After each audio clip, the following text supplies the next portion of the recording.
Ini di chat sudah ada beberapa wali yang bertanya, Ustazah. Saya bacakan. Yang pertama dari wali Mas Afkar Ghazali. Assalamualaikum warahmatullahi wabarakatuh.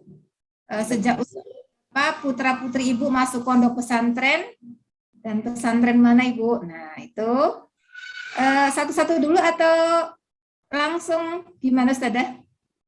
Coba dibaca aja langsung, nanti siapa tahu pertanyaannya bisa saya gabungkan. Oke, yang kedua, Bunda, bahasa seperti apa yang kita gunakan untuk anak-anak kita yang untuk usia yang berbeda-beda, atau kita bikin kesepakatan bersama dengan anak-anak, atau kita buat kebijakan atau otoritas dari orang tua untuk menciptakan habit Quran yang tadi. Kemudian ini dari wali Mas Farhan dan Mbak Rahma, Pak ya.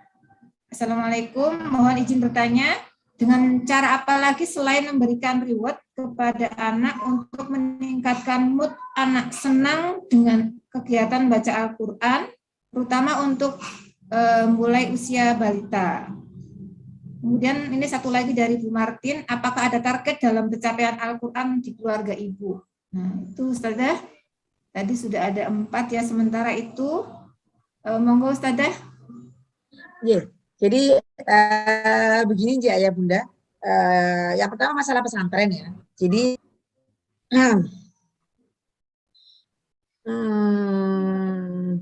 pilihan sekolah itu tergantung daripada pilihan pendidikan anak, itu tergantung dari pilihan orang tua. Maksud saya setiap keluarga akan mempunyai preferensi pendidik anak masing-masing gitu ya. Yang lebih penting di sini adalah, yang paling penting adalah bahwa orang tua itu mempunyai roadmap pendidikan anak. Itu yang penting ya.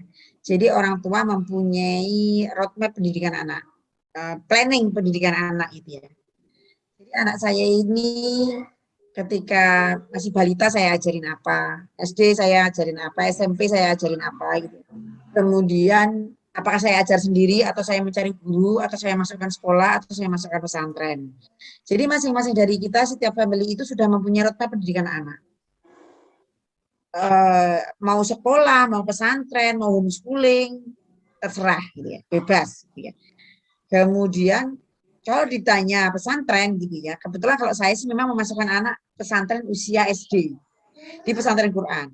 Yang pertama yang cowok-cowok itu di pesantren Tahfidzul yang dulu Quran Kudus ya, memang pesantren Quran anak tertua mungkin di Indonesia gitu ya. Ayah ibu bisa browsing ya.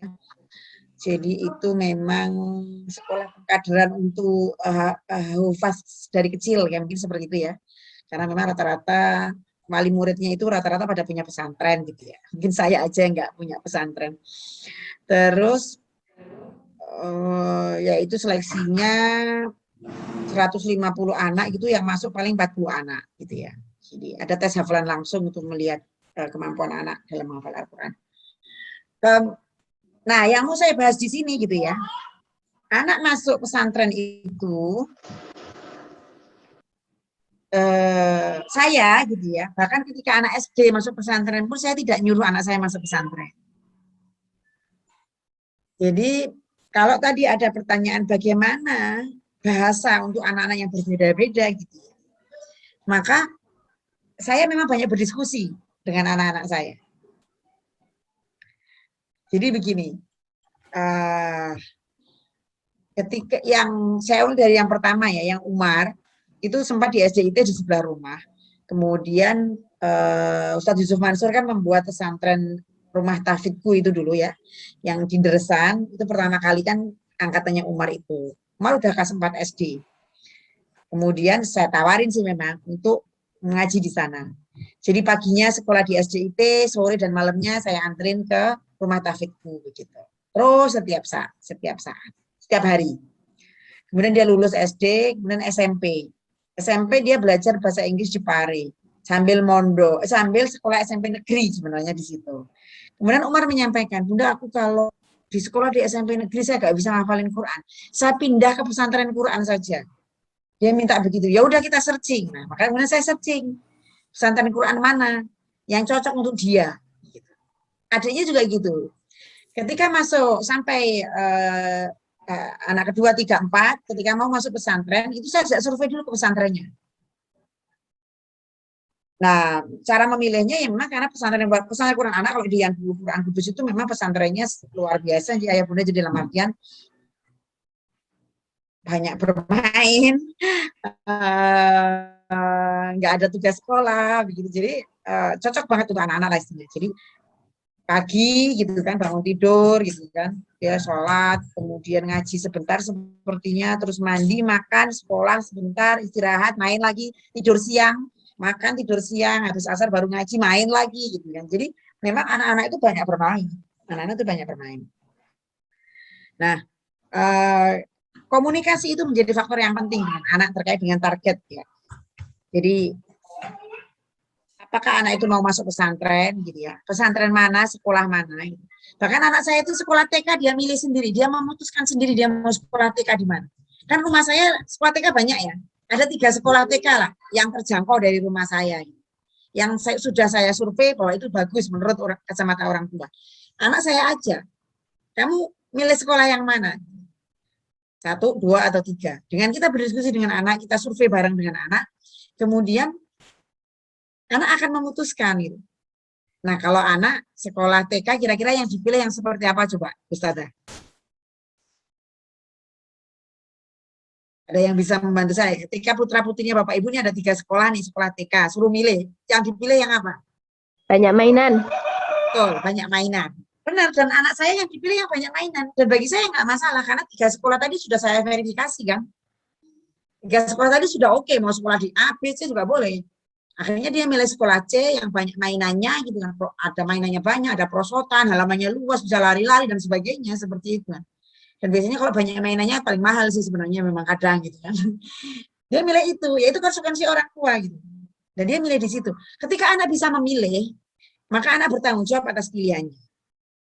Jadi sedari kecil memang saya membiasakan anak untuk berdiskusi dan mengembalikan keputusan itu kepada anak.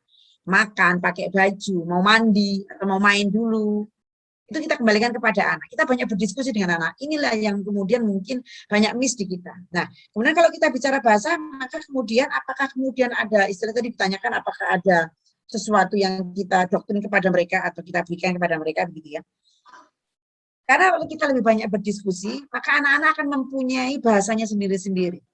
Bahkan ketika sudah semakin gede, kakak-kakaknya udah bisa bilang begini, bunda-bunda itu Hajar itu sama Maryam itu gak masuk pondok aja. Kalau nggak masuk pondok dia nanti nggak bisa ngaji, nggak bisa hafal Quran. Kata dia, kakak-kakaknya udah bisa memberikan suggest seperti itu.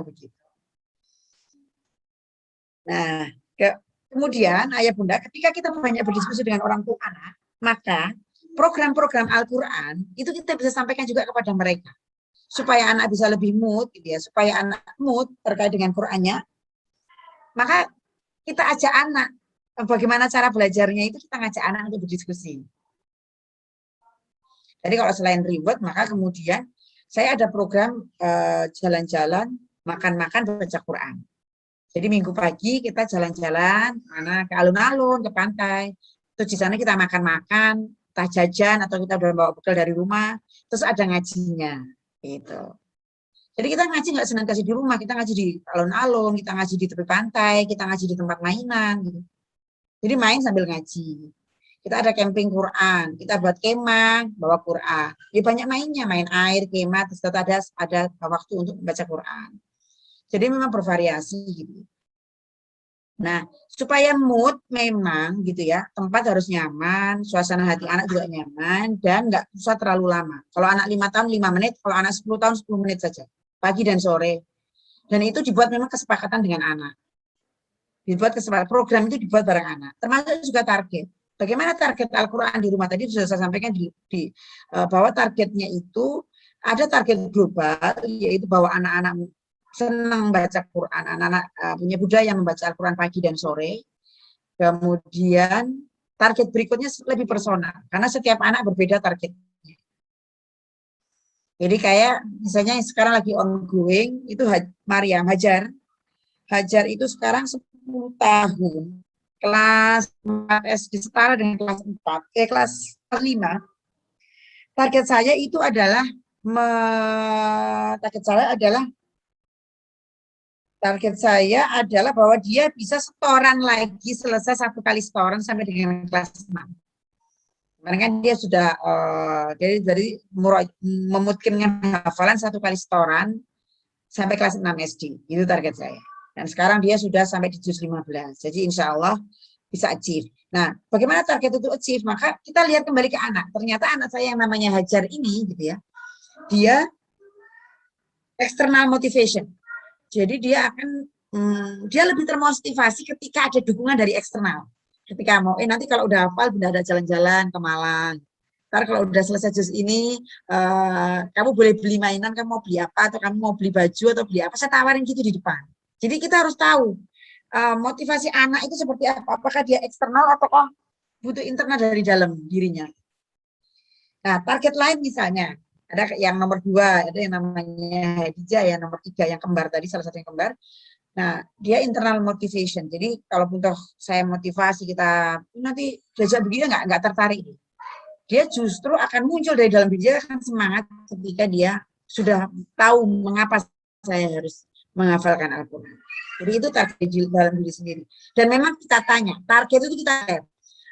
Kalau udah dewasa, udah balik, kita bisa nanya, Mbak, targetmu baca Qurannya berapa? Murojaahmu berapa? Kalau dari Ustadz diminta berapa, dari Ustadzah diminta berapa?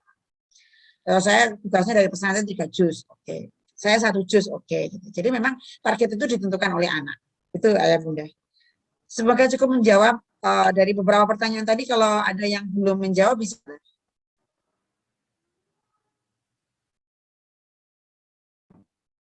Gimana Bapak Ibu? Sudah cukup ya? Hari ini masih ada pertanyaan lagi, ada masih ada 4 pertanyaan Ustazah, 5 ya? Banyak ternyata.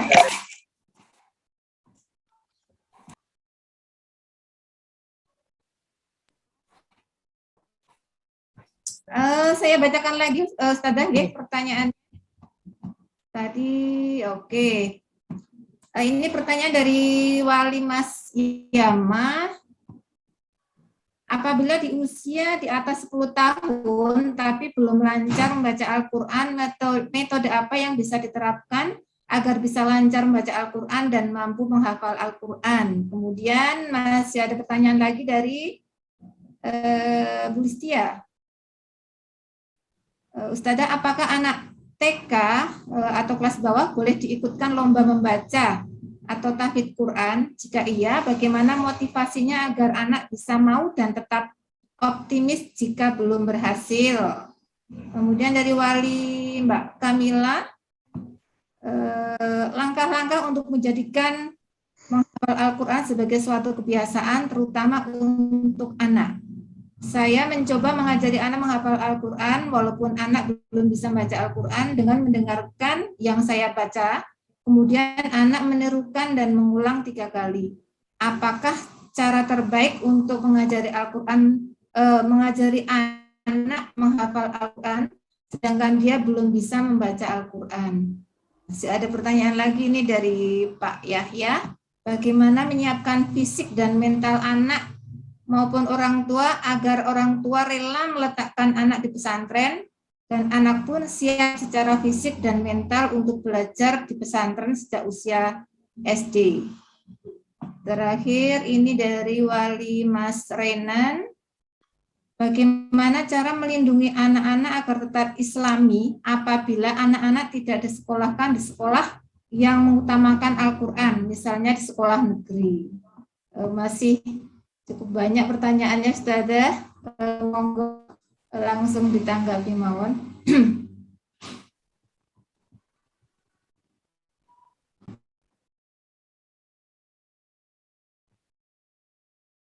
Oke, bagaimana jika 10 tahun belum bisa belajar belum baca Al-Quran? Jadi nggak apa-apa Bunda, jadi tidak hanya anak 10 tahun gitu yang belum bisa baca Al-Quran, bisa jadi malah ada yang 17 tahun, ada kita yang sudah sepuh-sepuh begini yang 25 tahun, 30 tahun belum bisa baca Al-Quran.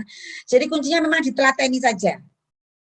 Jadi monggo diambil salah satu metode yang nah ini metode yang mana yang mau kita pakai? Karena putra-putri Bapak Ibu di sekolah, maka gunakan metode yang ada di sekolah supaya memudahkan. Di sekolah pakai apa? Ustazah di sekolah pakai apa ini belajarnya? Pakai Umi, Kiroati atau pakai apa? Kita pakai Umi juga, pakai Utrujah. Lebih fleksibel Ustazah sebenarnya. Ya, oke. Jadi ayah bunda bisa pakai metode yang digunakan untuk sekolah. Supaya apa? Supaya mempercepat. Supaya sama gitu ya. Jadi tidak berbeda yang diajarkan di sekolah dengan di rumah begitu. Dan itu memang ditelateni saja. Yang penting anak-anak semangat dan senang gitu. Kita menjaga dia semangat dan senang. Pagi dan sore. Gitu ya. Terus kita juga harus manggil guru, bahkan saya sarankan untuk kalau memang belum bisa di usia 10 tahun, kalau bisa les ya. Les baca Quran secara khusus. Nah, karena memang sudah 10 tahun dan belum bisa, maka jangan klasikal. Jadi private aja lesnya private. Kemudian karena sudah 10 tahun, saya melanjutkan juga dengan lomba Quran tadi tentang semangat ya. Nah, anak-anak itu kita fahamkan tentang, kita sudah bisa ngajak diskusi dia tentang apa sih keutamaan Al-Quran. Mbak, nanti kalau kita baca nih, misalnya Al-Fatihah ini kita hitung nih, Bismillahirrahmanirrahim aja ada 17 huruf ya. Coba kita cek 17 huruf gitu kan. Maka kemudian 15, 16, 17. Nah, sekitar mungkin ada 17 huruf ya. Al-Fatihah itu mungkin ada Basmalah itu sudah 17 huruf. Kalau kali 10 itu sudah 170 kebaikan. Coba kita hitung nih, pagi ini kita sudah melakukan kebaikan rasanya 10 item aja enggak. Misalnya sholat subuh, masak, bantu bersihin rumah misalnya, mengaji. Itu baru 5 kebaikan. Nah, kalau kita baca Quran itu sudah sama dengan 10 kebaikan satu kali huruf. Kita sudah mulai berdiskusi dengan anak tentang fadilah-fadilah Al-Quran ketika usia 10 tahun. Terus kemudian, nah lomba Al-Quran, apakah memang dibutuhkan anak-anak itu untuk mengikuti lomba Al-Quran? Ini sekali lagi tergantung dengan anak.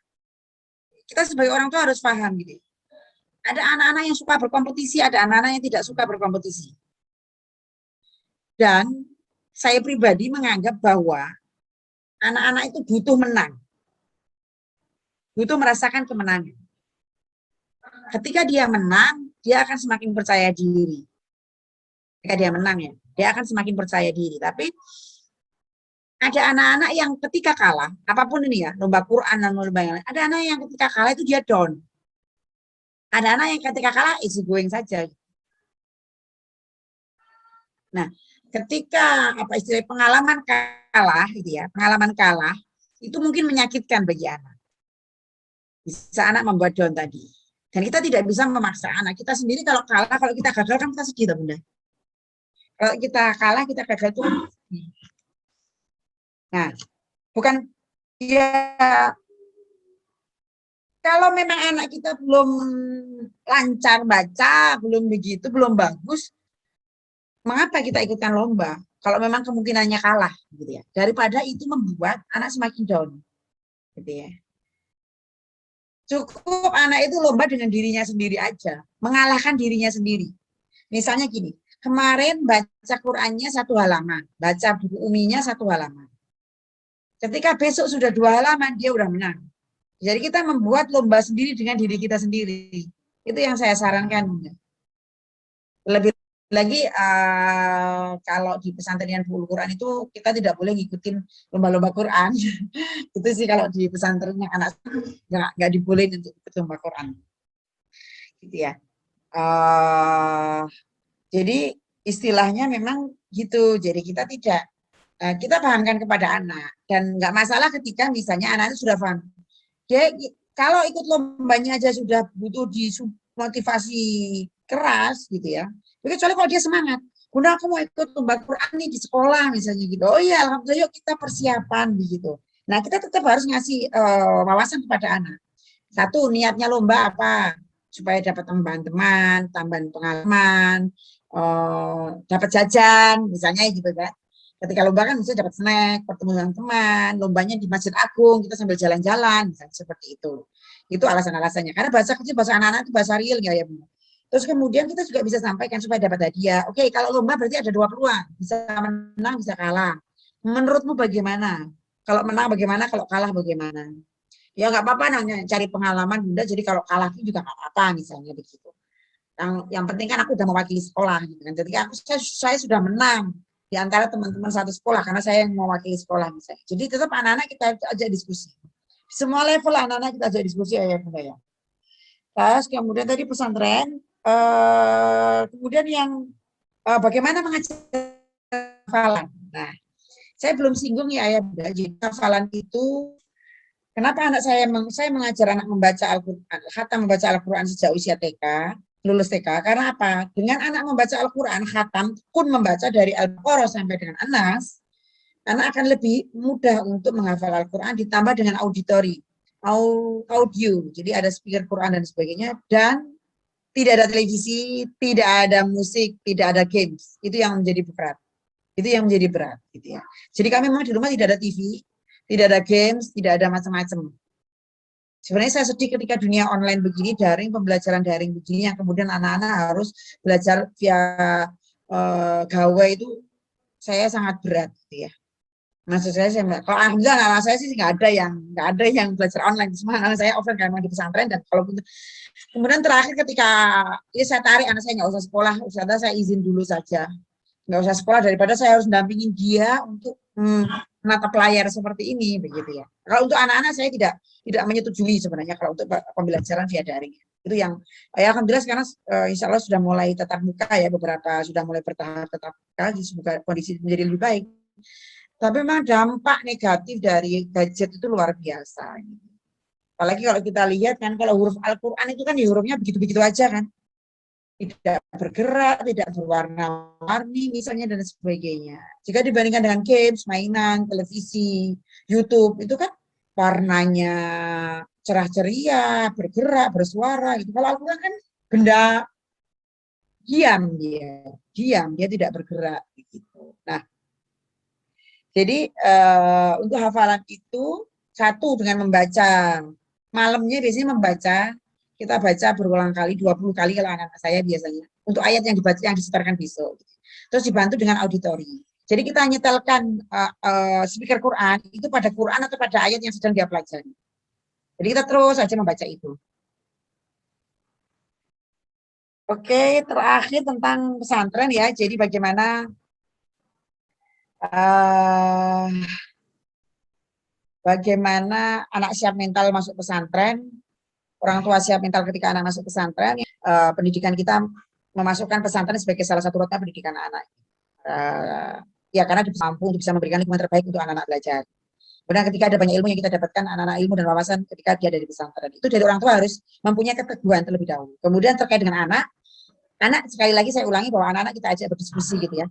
Anak-anak kita ajak berdiskusi tentang bagaimana sekolahnya dia. Bagaimana sekolahnya dia. Bagaimana supaya anak-anak tangguh gitu ya. Anak memilih sendiri. Saya sampaikan anak memutuskan dan memilih sendiri pesantren mana yang akan terlibat sehingga anak-anak akan bertanggung jawab. Dan bagaimana orang tua supaya tangguh gitu ya. Supaya tego bahasanya mungkin gitu ya. Ya kalau anak-anak kita siapkan untuk belajar di pesantren Quran gitu ya, mendekat kepada guru Quran, kenapa kita harus ragu-ragu gitu? Bukankah justru yang akan menjaga, justru Al-Quran itulah yang akan menjaga anak-anak kita. Terus Ustazah, apakah masih ada mungkin 2 atau 3 pertanyaan lagi? Jadi masih ada 1 pertanyaan lagi. Ini dari Mas Mbak Gendis ya. Assalamualaikum warahmatullahi wabarakatuh. Kadang dilema kalau sering-sering dikasih reward itu nanti takut anak kebiasaan apa-apa minta upah. Ini bagaimana Ustazah? Apakah memang tidak apa-apa? Terus apakah memang tidak apa-apa dikasih reward terus? Usia putranya berapa nih? Usia berapa Ibu? Dari Mbak Gendis? Belum dijawab.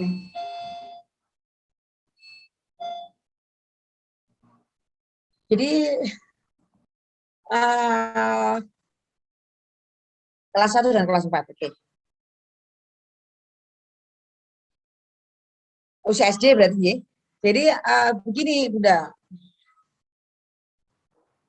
apakah nanti tidak akan menjadi kebiasaan? Ya, apa nggak minta upah gitu ya? Karena saya tidak minta upah gitu ya. Karena hadiah itu bukan upah, reward itu bukan upah, reward itu bukan upah. Jadi maksudnya gini, misalnya eh,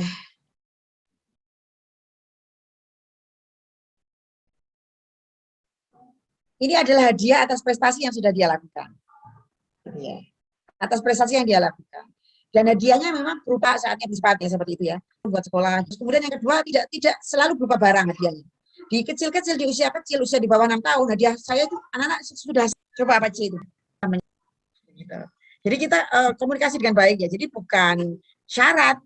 Kalau kamu sudah ini kamu begini tidak. Tapi itulah kita berikan ketika anak-anak kita berprestasi, terutama di dalam Al-Qur'an.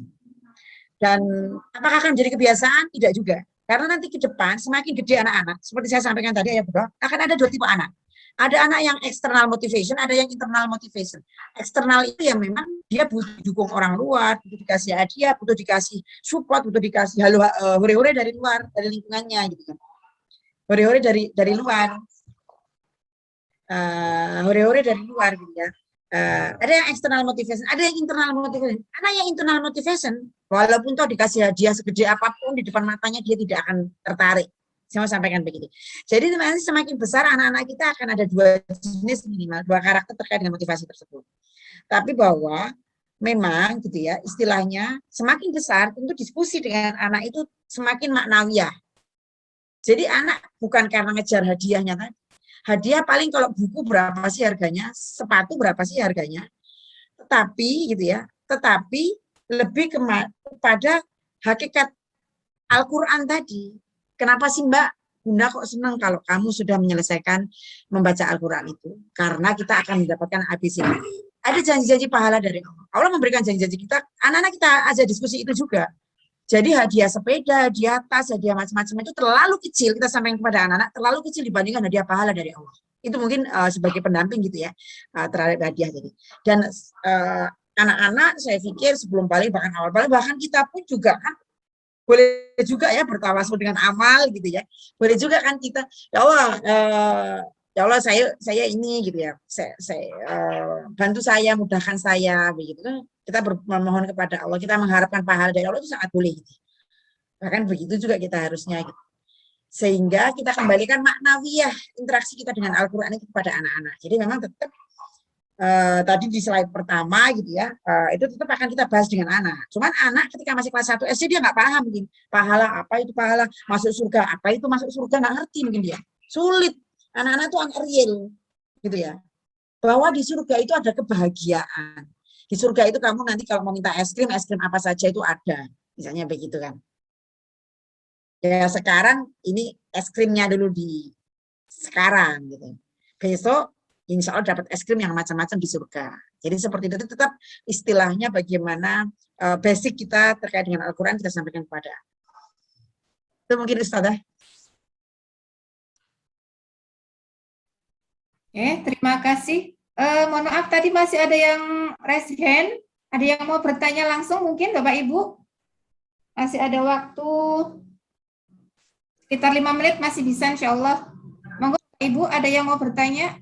Oh ini masih ada ya. Masih ada yang bertanya dari Wali Mbak Rania. Bagaimana mensikapi anak yang tidak semangat untuk menghafal lagi? Diberi reward pun tidak tertarik. Nah, itu pertanyaannya Ustazah. Mas Giva, bismillah, saya tidak ingin bertanya, hanya ingin usul semoga suatu saat Jaim bisa punya pesantren tahfidzul Quran untuk anak-anak dimulai dari SD. Insya Allah ya, amin. Tadi ada satu pertanyaan yang dari walinya Mbak Raina Ustazah. Anaknya tidak semangat dan diberi reward pun tidak tertarik. Aneh Ustazah, masih ada satu.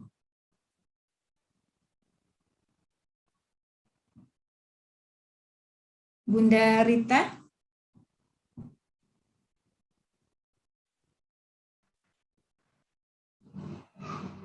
Ya, karena ayah bunda tidak semua anak itu external motivation. Jadi tadi sudah saya sampaikan gitu ya. Walaupun dikasih hadiah di depan, matanya dia gede gitu ya, yang dia senang, itu tidak akan membuat dia termotivasi karena dia motivasinya tidak ada di situ, dia internal motivasi. Jadi tentang hadiah ini kemudian ayah bunda mesti ini ya apa istilahnya tahu diri, kok tahu diri apa ya namanya ya, bisa melihat anak kita itu seperti apa.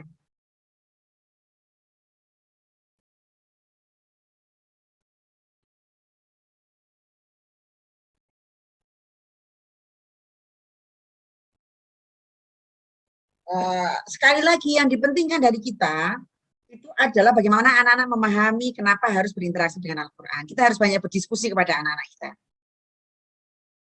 Ya, dan memang dari kecil bahkan, misalnya begini, masih 2 tahun atau 3 tahun, kita akan sampaikan begini. Jadi, misalnya kita sebut, ibu saya punya anak kecil yang 4 tahun masih. Ibu, kita baca Quran dulu ya. Bangun tidur, malamnya sudah saya bilang, besok pagi bangun tidur, sholat, setelah sholat baca Quran. Habis baca Quran, kita mainan. Terus kita jalan-jalan naik mobil. Kita sampaikan ke anak. Baca Quran ya biar nanti masuk surga, baca Quran biar pahalanya banyak. Kalau baca Quran itu disayang sama Rasulullah, akan disayang sama Allah. Kita akan dijaga oleh Allah. Itu yang seperti itu dan seterusnya sesuai dengan usia anak itu kita sampaikan kepada anak-anak kita. Begitu. Dan sekali lagi Bapak Ibu ya, kita tidak bisa menyuruh anak. Kalau anaknya masih di bawah 6 tahun sih masih bisa kita suruh, seperti saya sampaikan tadi 4 tahun. Tapi kalau sudah 10 tahun, 12 tahun nggak bisa kita nyuruh anak. Apalagi posisinya kita nyuruh anak, kita sendiri tidak mengerjakan. Kita nyuruh anak ngafalin Quran, dan kita sendiri nggak ngafalin Quran, ya nggak bisa. Nah, terakhir saya buat rumah tahfidz di rumah gitu ya. Saya manggil guru, saya buat rumah tahfidz di rumah. Jadi anak-anak mengerti gitu ya. Anak Quran itu suami gitu ya. Suami lebih rajin ngafalin Quran daripada saya gitu. Jadi minimal salah satu lah, kalau nggak ibunya ayahnya gitu. Alhamdulillah kalau bisa dua-duanya untuk ngafalin Quran ini gitu. Jadi memang reward itu bukan satu-satunya ya, tapi justru pemahaman dasar itu yang kita pentingkan kepada anak-anak. Dan kemudian yang kedua adalah bagaimana budaya di rumah itu terbentuk dengan baik. Terakhir jangan lupa doa karena memang Allah lah yang menjaga anak-anak kita, Allah lah yang menggerakkan hati anak-anak kita. Itu mungkin dari saya, Ustazah.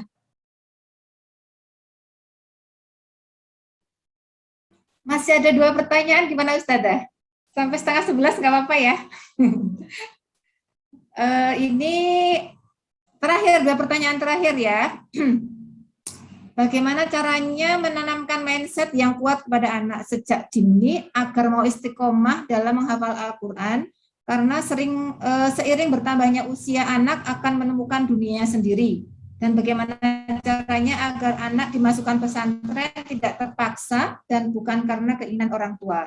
Kemudian dari Wali Mas Ilyas, bagaimana cara mengajak anak yang susah diajak menjalankan sholat dan mengaji yang berusia 5 tahun? Itu Bunda. Ya, tadi sepertinya sudah terjawab ya. Oke. Beberapanya sudah, yang belum terjawab yang mana, Bu? Itu pertanyaan sama dengan sebelumnya. Oke. Ini mungkin yang Ya, mungkin dipilih satu yang belum kita bahas tadi. yang mengajak anak sholat ya. Oke. Yang 5 tahun, yang terakhir. Jadi gini, sekali lagi ya Bunda bahwa baca Quran, sholat gitu ya. Yang pertama, kita memahaminya secara maknawiyahnya seperti apa ya, dasaran Qur'annya, dasaran hadis Qur'annya seperti apa.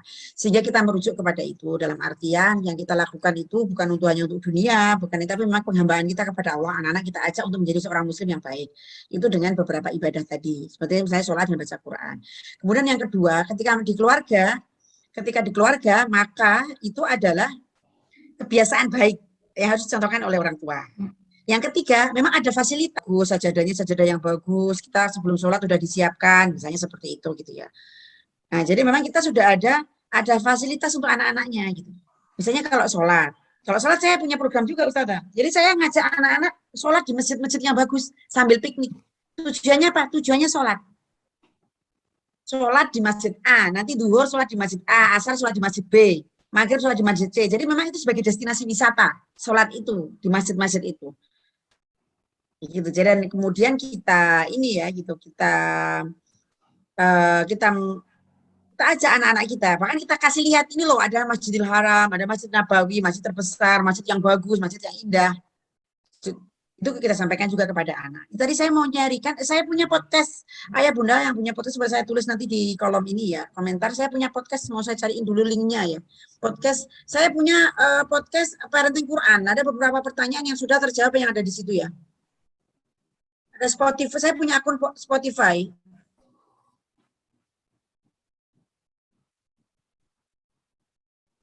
Coba nanti saya tulis, Bapak Ibu bisa klik nanti di kolom komentar ya. Saya sudah ada beberapa yang Q&A with Bunda Rita gitu ya. Saya ada podcast Spotify untuk akun saya itu ya. Jadi mungkin bisa juga di Spotify.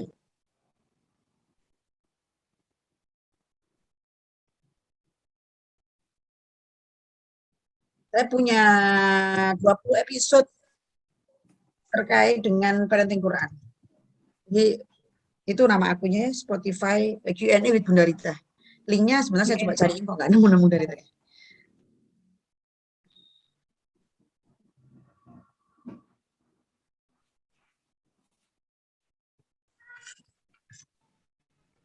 Oke, terima kasih Bunda.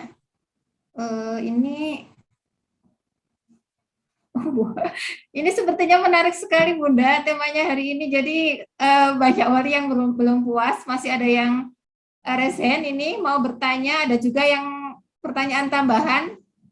Gimana Bunda? Yang resen aja. Oke, yang resen Anda, yang resen, monggo Bu Eka, silakan dibuka mic-nya Bu, monggo Bu. Halo Bu Eka.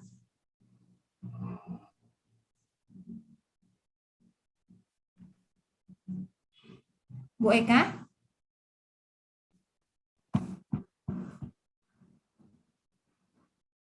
Apakah mungkin salah ya? Maksudnya tidak sengaja. Masih ada satu pertanyaan ini ternyata. Bagaimana cara menjelaskan ke anak jika ada orang yang selalu membandingkan satu dengan yang lain? Karena bagaimanapun si anak jadi kecil hati. Ini mungkin karena ada apa ya? Kadang ada siswa yang secara vokal itu kurang jelas barangkali Bunda. Jadi ada anak yang membanding-bandingkan terus kemudian jadi berkecil hati itu seperti itu. Mungkin ketika membaca huruf ro atau huruf satu huruf ya, kata-kata tertentu itu kurang jelas. Sehingga bagaimana? Ini mungkin Sehingga, gimana? maksudnya seperti apa? Yang membandingkan itu siapa? Orang lain gitu? Orang lain, orang lain. Oh. Ya anak kita nggak usah berteman lah dengan orang lain itu. Maksudnya gimana nih? Ada lingkungan kita yang memang toksik ya. Jadi dalam artian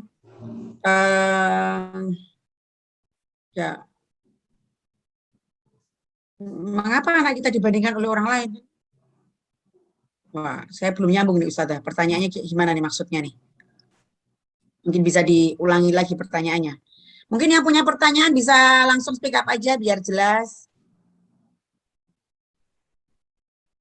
Monggo Bu Bunda Mbak Aru mau lebih jelas lagi, biar lebih jelas lagi bisa dibuka mic-nya Bu.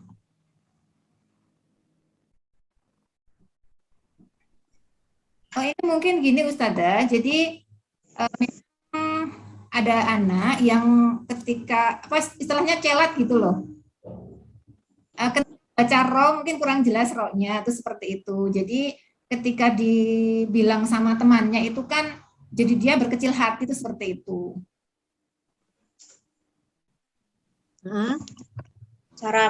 Bagaimana cara menjelaskan? Oh, monggo Mbak Aru. Nggak apa-apa Bu Guru aja. Biar lebih jelas pertanyaannya, monggo.